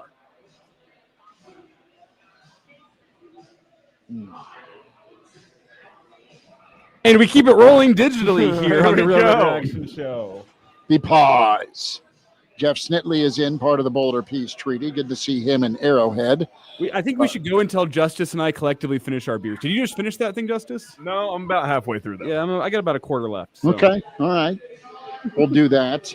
More comments from you. You can still call. You can patch the phone calls in at 489-1240. Skylar's asking, Chris going to need someone to hold his hair back. Wow. That's Billy D's job tonight. That's a wrong take, my friend. We don't have any beverages here for some reason. Not quite sure what that reason is. All right. Is that a hint? Give me a sandwich and a beer. Do it now. Nebraska came out healthy. You're talking about guys getting on page and whatnot.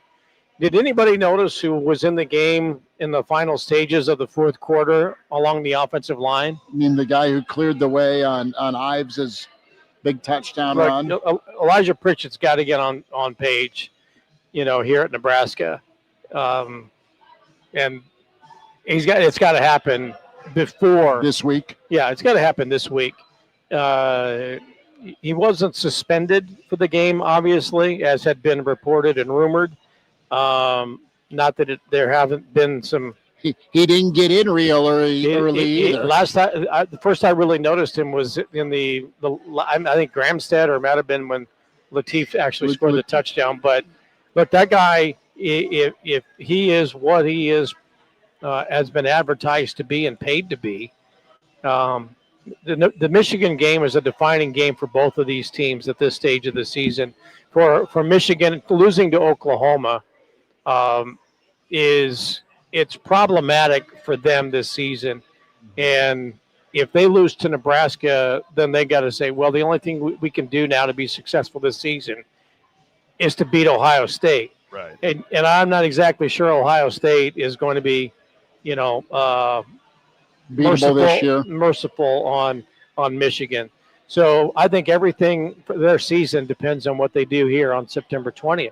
And Nebraska's has got to elevate its game because, those receivers that were running around open for Dylan Rhule today, the gap's not going to be there in 2 weeks. So receivers got to be better. But look, Pritchett's got to be the guy that they're paying him to be along the offensive line and not be somebody who's getting, duty with the backups late in the fourth quarter of a 68-0 blowout. Elijah and Justice, we're going to send you to try and grab the audio if at all possible. Oh, I thought you were going to say get Bill a beverage, but go ahead. Finish your thought. I'll go I can trek across town. We'll be okay. No, I'll get it. We've got 4 seconds of Joe Morehead after the ball game. He really says it all in the 4 seconds. He does. It's pretty good. You know you what? guys I'll talk amongst yourself. I get it. I got you. Let me pull the Dick Tracy. I need one too. I'll pull the Dick Tracy. Okay, Chief. I'll get on it right away. So what are we going to talk about here while Schmidt's away? I think we can talk about special teams. Isn't it a good thing that Nebraska didn't have to punt, even though, it might have been sad? Well, I think that was disappointing. I mean, Husker fans have been the biggest cheer of the night by far. Not one of the many touchdowns Nebraska scored. The biggest cheer of the night was when Archie Wilson was announced to the Memorial Stadium crowd as part of the starting lineups. Bigger cheer than Dylan Rhule or Dane Key or anybody else. But when they said, and the Nebraska starting punter, Archie Wilson, crowd went nuts. I mean, it was pretty cool. He has become so beloved, but I think Husker fans were disappointed that they didn't punt tonight. But think, if you can make it through a Houston Christian game next weekend with no punts, think about how loud that cheer is going to be from the Michigan game when it's around the 50-yard line. He's got a chance to pin him inside the 10, and here trots Archie Wilson on the field. I was hoping there was the potential in my mind, with as deep as the benches are being cleared tonight, could they throw him in a couple snaps at wide receiver, see if he can go catch a pass? We've heard about his athletic ability outside of punting. Can you have him take a few snaps at running back or wide receiver or something of the sort? What if they just never punt again all season and Archie just becomes one game? You remember when they were talking about him in the press conference prior to becoming him, a beloved legendary figure? Matt Rhule was talking about whether he can throw and he can run and he can do this and do that. And it's like, who's he talking about? And I literally rewound the tape to see, did I miss something here? I thought he was talking about the punter. And then, sure enough, he's talking about how he can run and he can throw and he can do all this and he's got moves and he's physical. And they're talking about the punter. So Husker fans, I guess if there was a disappointment tonight, those who came to the game and may have been to the only Husker game of the season, they did not get a chance to see Archie Wilson punt. There's always next time. I mean, Iowa saw a lot of punting today, so if you want to get your punting fix, you could always go watch the Hawks drown in dramatic fashion. Isn't every Iowa State game 16-13? They just alternate who wins each year. No, it literally is. They just copy and paste it. I feel they just copy and paste it, and they just go, "Oh, we'll just flip a coin for who wins this year." Oh, wait, we'll just stick with the road team. Okay, here we go. But no, they just had to mix it up. The ranked team won, but. Yeah, no, I mean, they could come in. I was talking to my buddies about this. They could both come in with the number 1 and number 2 offenses in the country, and that game would still end 16-13. Yeah. It's incredible. And Iowa was gifted 10 points, one by a special teams gaffe and another by a penalty.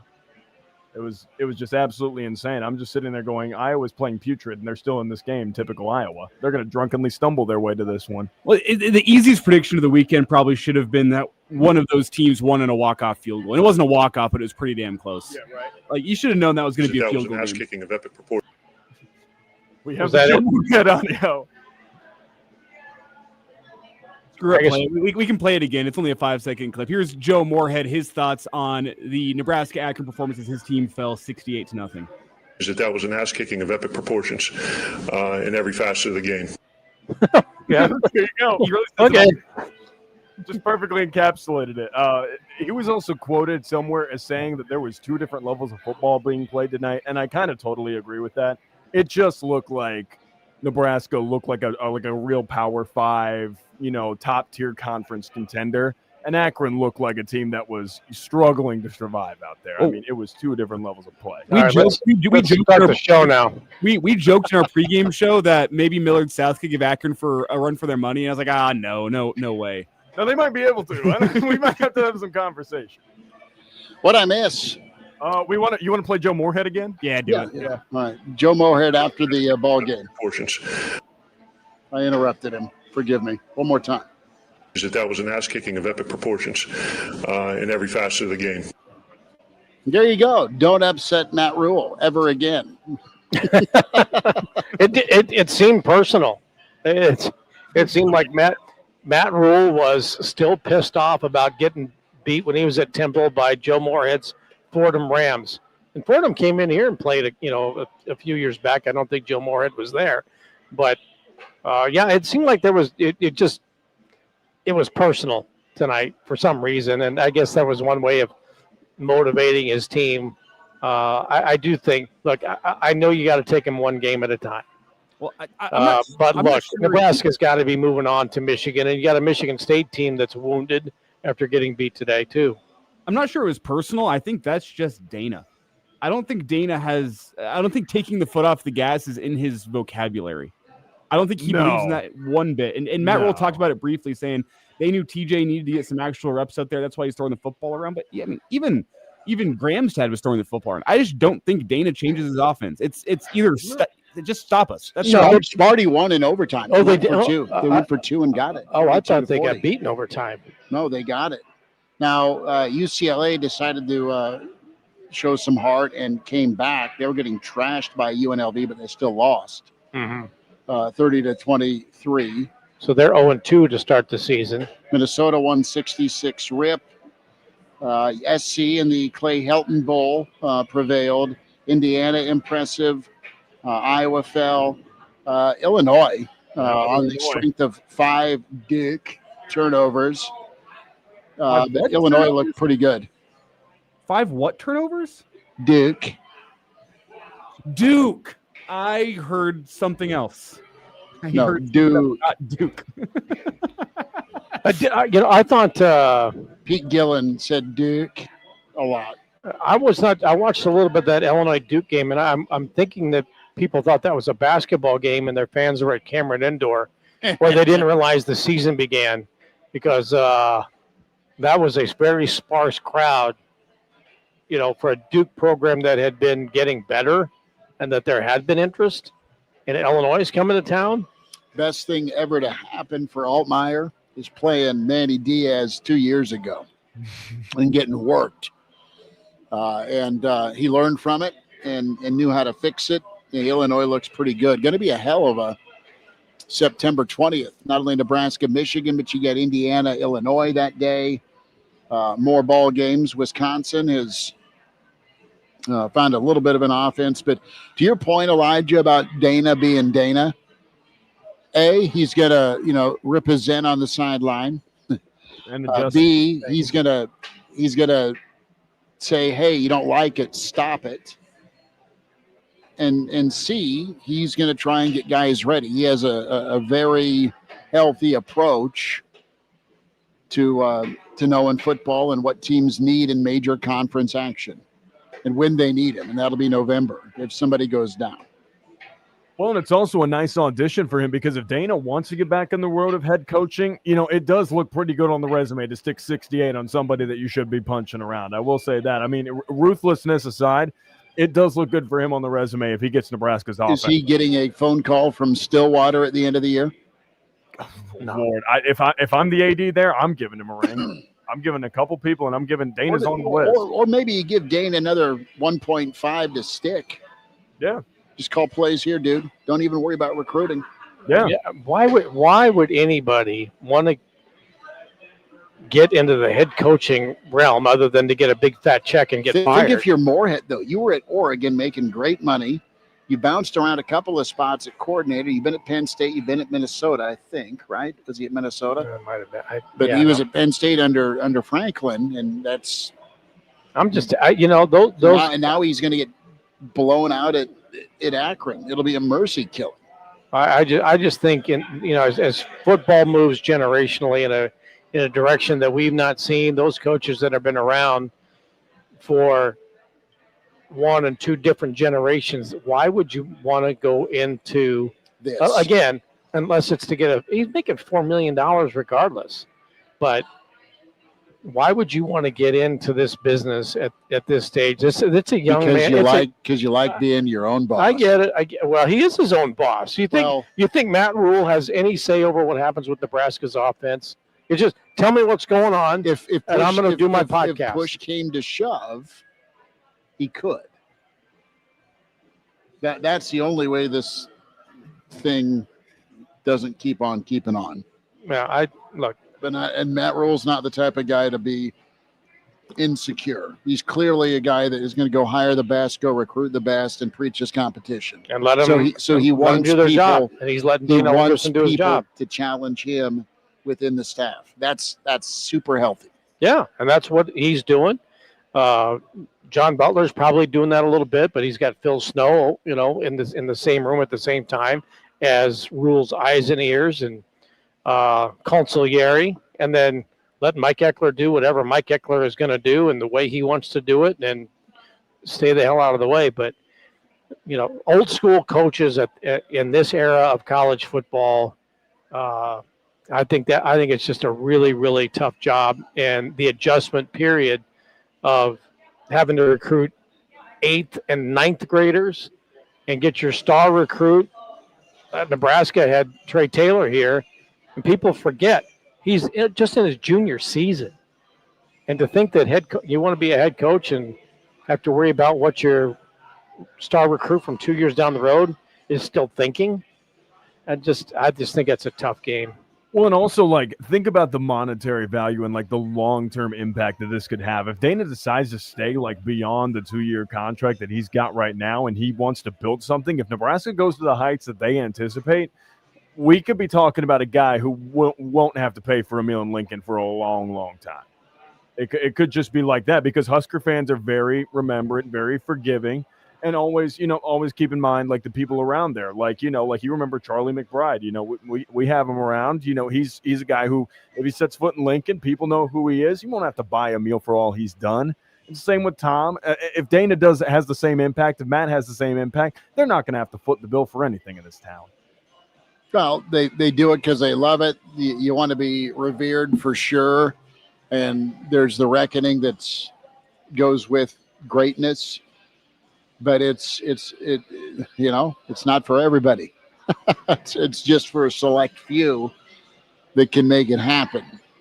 So, and Kobe, I think you're right on here, dude. It says Dana talks like he just loves being the OC. Just let me call plays. Let me go coach ball. And he still really ticked off how it went in Houston, and he should be. He's a good coach at West Virginia too. And, he'll be ready to rock.